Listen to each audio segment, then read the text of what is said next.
At 3 in the morning on February the 2nd, 1502, a piercing cry cut through the stone corridors of the Este castle. It was not a scream of fear nor of agony, but something far more unsettling. The guards lowered their eyes in silence, while diplomats and courtiers exchanged tense glances, each of them fully aware that what they were hearing was not ordinary passion, but the enactment of the most dangerous and secretive ritual of power in Renaissance Europe. On that freezing dawn, as Ferrara slumbered under a blood-red moon, an event unfolded in the ducal chambers that would alter the balance of Italian politics. Something so intimate and yet so strategic that official documents locked it away for nearly 5 centuries. When those papers surfaced, they revealed how a 22-year-old woman transformed her body into the most devastating weapon of diplomacy her world had ever seen. Picture a royal bedchamber where every sigh and every gasp is treated like currency, where a woman's flesh becomes a battlefield and the consummation of marriage is carried out not as romance, but as ritualized warfare, capable of toppling dynasties and cementing empires. What you are about to uncover is not just the truth of a scandalous wedding night. It is the revelation of a political protocol so secret and so sexually explicit that it remained buried in Europe's most confidential archives for centuries. This is how Lucrezia Borgia, daughter of a pope, twice widowed through political murders, shifted from pawn to predator. How one night of carefully observed intimacy became the cornerstone of a dynasty. A night spoken of in whispers, like 3 words carried by a royal chancellor, enough to explain why this woman, both feared and desired, shaped the destiny of Italy forever. Brace yourself. What took place before dawn will shatter everything you thought you knew about sex, power, and politics in the Renaissance. If your heart is already racing from this glimpse into history's forbidden chambers, just imagine what lies ahead. Give this video a like if you want us to keep unearthing the hidden protocols that reshaped empires, and in the comments, tell us the name of that queen, duchess, or courtesan whose darkest secrets you want exposed. The one mentioned most will star in our next investigation. Subscribe and ring the bell, because these truths are only revealed to those who dare join our secret brotherhood. The year was 1502, the height of Borgia influence. Rodrigo Borgia, Pope Alexander VI, had secured control of Italy through marriages that turned his children into weapons on the political chessboard. In this volatile climate, Lucrezia was more than just a noble bride. She was the embodiment of sexual diplomacy itself. Italy was splintered into rival powers, where every union between aristocrats functioned like a treaty. Every wedding bed a battlefield. The duchies of Ferrara, Milan, Naples, and the Papal States, held together by fragile alliances sealed between silk sheets. Marriage here was not about love, it was survival. For the Este family of Ferrara, the stakes were life and death. The ruling duke, Ercole, had staked the future of his dynasty on this alliance with the Borgias. His son and heir, Alfonso d'Este, would become the living instrument of that gamble. Negotiations concluded on December 30, 1501, with terms that revealed just how transactional this marriage truly was. Lucrezia's dowry was 100,000 gold ducats, enough to fund entire cities for a year. Yet the real price of this deal would be measured not in gold, but in flesh on the wedding night itself. Records from the period show that secret protocols existed to guarantee aristocratic unions. Consummation was never simply private. It demanded official witnesses and confirmation, because legitimacy of the entire dynasty depended on it. The first night of marriage became a quasi-public performance, where the outcome in bed decided the fate of nations. The chosen date, February 2, was no coincidence. It was the Feast of the Purification of the Virgin, a Catholic holy day. By aligning the wedding bed with sacred ritual, the Borgias and Estes fused the divine and the carnal, making this consummation not only a sexual act, but a ritual of dynastic sanctification. Lucrezia entered Ferrara carrying the weight of 2 disastrous marriages. At 22, her beauty, described by the poet Pietro Bembo as rare and luminous, was rivaled only by her blood-stained reputation. Her first husband, Giovanni Sforza, had fled after being accused of impotence. Her second, Alfonso of Aragon, strangled to death inside the Vatican, a victim of papal intrigue. This bride was no innocent. She was a survivor, armed with intelligence, sensuality, and a dangerous mastery of turning weakness into strength. Her new husband could not have been more different.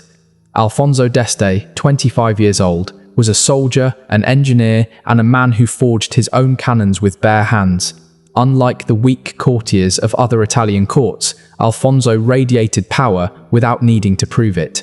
He played music with elegance, designed artillery with precision, and embodied both the strength of a warrior and the refinement of a Renaissance prince. The collision of these two figures, Lucrezia, weaponized through seduction, and Alfonso, embodying raw and pragmatic power, set the stage for one of the most explosive unions of the age.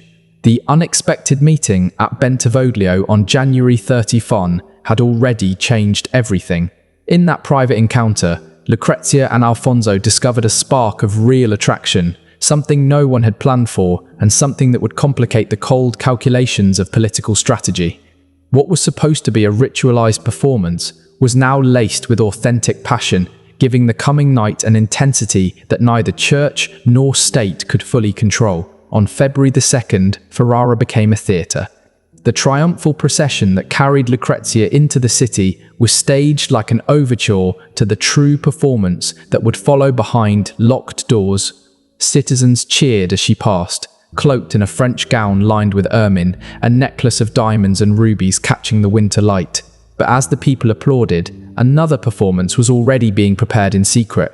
In the palace corridors, spies and scribes positioned themselves to record the smallest detail of what was about to unfold.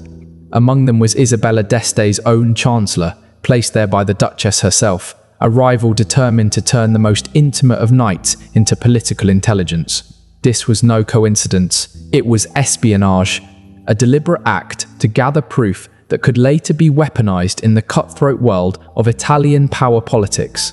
The date itself added another layer of symbolism. On February 2nd, the Feast of the Purification of the Virgin Mary carried with it a paradox: sanctity and sexuality fused together, the sacred colliding with the profane. Nothing about this timing was accidental. Every gesture, every ritual had been planned to turn the consummation into a dynastic sacrament, binding not only two bodies, but two great houses. Inside the ducal apartments, the stage was set. Crimson velvet curtains enclosed the bed like theatre drapery. Silver candelabras flickered against Flemish tapestries depicting wars and alliances, a reminder of what was truly at stake. Here, in a room transformed into both sanctuary and stage, the most important political performance of the decade was about to be enacted. When Alfonso entered, both he and Lucrezia knew their roles. Their meeting at Bentivoglio had already awakened something genuine between them, but now that spark had to be harnessed and displayed as proof. What would unfold was not merely a private act, it was a ritual rooted in centuries of aristocratic custom. For noble marriages in Europe, consummation was more than intimacy. It was a certificate of legitimacy, a binding act that proved heirs could be born, alliances secured, dynasties continued. But in Renaissance Italy, this proof required witnesses, silent, hidden, but present nonetheless. The royal bed became a courtroom, the act of love, a verdict that would decide the future of nations. Lucrezia, hardened by two disastrous marriages, understood this better than anyone. Giovanni Sforza's impotence had turned into public humiliation and annulment. Alfonso of Aragon's death by strangulation in Vatican chambers had shown her that weakness in the marriage bed meant weakness in politics, and weakness in politics could mean death. These lessons shaped her strategy. She would no longer be a pawn. She would survive, even dominate, by turning her body into a weapon. Alfonso, too, grasped the stakes. His virility was already known, but knowledge was not enough. It had to be proven, documented, witnessed. The Este family could not risk whispers of impotence or infertility. To ensure legitimacy, the ritual called for more than one consummation. Every act would be recorded as irrefutable evidence, a shield against annulments, scandals, or assassination plots. And so the night began. The first consummation carried a charge neither had expected: real passion mixed with political necessity, producing an energy that startled even them. For once, duty and desire were aligned. This union was not just staged, it was lived. The second consummation, recorded by Isabella d'Este's embedded chancellor, showed just how closely every moment was monitored. To outsiders, this might seem an invasion, but in the eyes of the court, it was duty. The bedchamber was simply an extension of the treaty room, and every sigh and cry was political testimony. The third and final act sealed the ritual. It was no longer just the bonding of two individuals, it was the creation of a living alliance, a new axis of power between the Borgia and Este families. The official records of that night provided the legal and political validation both houses needed. Alfonso's endurance and composure proved not only his virility, but his psychological steel. To perform under such pressure required the same discipline he showed as a military leader. Lucrezia, for her part, revealed the survivor's instincts that had kept her alive through betrayal and blood. Together, they had transformed a dangerous test into triumph. This night of passion witnessed, documented, and sanctified was not just about love, it was politics, it was power. Lucrezia's ability to transform weakness into power, turning her own body into a shield against political destruction, set a precedent that would echo across the Renaissance. The meticulous notes recorded by the official chancellor became more than gossip or scandal. They became a binding document, a certificate of dynastic legitimacy that could protect the Este Borgia union for decades. Within those pages lay a guarantee against annulment, against plots to undermine the marriage, against the excuses rival powers often used to launch military or diplomatic attacks. That night, on February 2nd, 1502, created a new paradigm. From then on, documented multiple consummation was not an oddity but the standard for validating political unions of the highest importance. The royal bedchamber was no longer simply a private space. It was a courtroom, a stage, and a battlefield where sexual performance itself determined the fate of empires. When dawn broke on February 3rd, two individuals had been transformed. No longer simply bride and groom, Lucrezia and Alfonso emerged as architects of a new political reality. Their successful execution of the dynastic ritual gave the alliance a foundation so strong it would ripple across Italy for decades, showing the world that sexuality, when harnessed strategically, could be the sharpest weapon in a ruler's arsenal. The reverberations spread far beyond Ferrara's castle walls. What had begun as an intimate ritual was now a political earthquake. Rivals who had prayed for the marriage to collapse were left powerless in the face of documented proof. They could no longer dismiss Lucrezia as a tainted pawn or Alfonso as a mere soldier. The record stood as irrefutable evidence. This union was both legitimate and unbreakable. Almost overnight, Lucrezia's position within the Este court transformed. No longer a tolerated outsider, she became essential. Her survival was now tied directly to the survival of the dynasty itself. Her death would bring chaos, so her presence guaranteed stability. For the first time, she was untouchable. Alfonso too emerged stronger. His performance had proven not only virility, but resilience under pressure. Where other noble heirs had faltered, humiliated by annulments or whispers of inadequacy, Alfonso had triumphed. His reputation as the true successor of Ferrara was no longer a question, but a fact. But not everyone rejoiced. Isabella d'Este, who had always ruled court life as the unrivaled star, now faced a dangerous rival. Lucrezia's success had turned her from a target into a force. The rivalry between the two women, already tense from their first meeting at Malalbergo, now exploded into a silent war. Ferrara became a stage for psychological combat. Subtle gestures, whispered rumors, quiet contests for influence that would shape the court for years to come. The alliance also reshaped Italy's geopolitics. France, Spain, and rival duchies were forced to acknowledge the Este Borgia bond as a consolidated power bloc. Diplomatic calculations shifted. Treaties, trade routes, and military strategies had to be redrawn around the fact that the Borgias and Estes had successfully fused into one. Yet politics was not the only battlefield. On September 5, 1502, Lucrezia gave birth to a stillborn daughter after convulsions in labor. Rumors erupted immediately. Was the child conceived on the wedding night or earlier during her secret meetings with Alfonso before Ferrara? Chroniclers obsessed over the timeline because paternity was not simply personal, it was political proof of legitimacy. Lucrezia nearly died herself, struck with childbed fever. Many women did not survive. Her recovery was viewed by contemporaries as proof of divine favor, evidence of her strength, and reassurance that she could still provide heirs. But the ordeal changed her. Confronting death in childbirth hardened her sense that survival in this world demanded more than beauty or obedience. It demanded strategy. This new clarity led her down another dangerous path. About a year later, she entered into a relationship with Francesco Gonzaga, Marquis of Mantua, and the husband of her bitter rival, Isabella d'Este. It was an affair born not only of passion, but of calculation. By choosing Isabella's own husband, Lucrezia struck at her rival's pride while securing another line of political protection. The relationship was carefully hidden, yet its impact was seismic.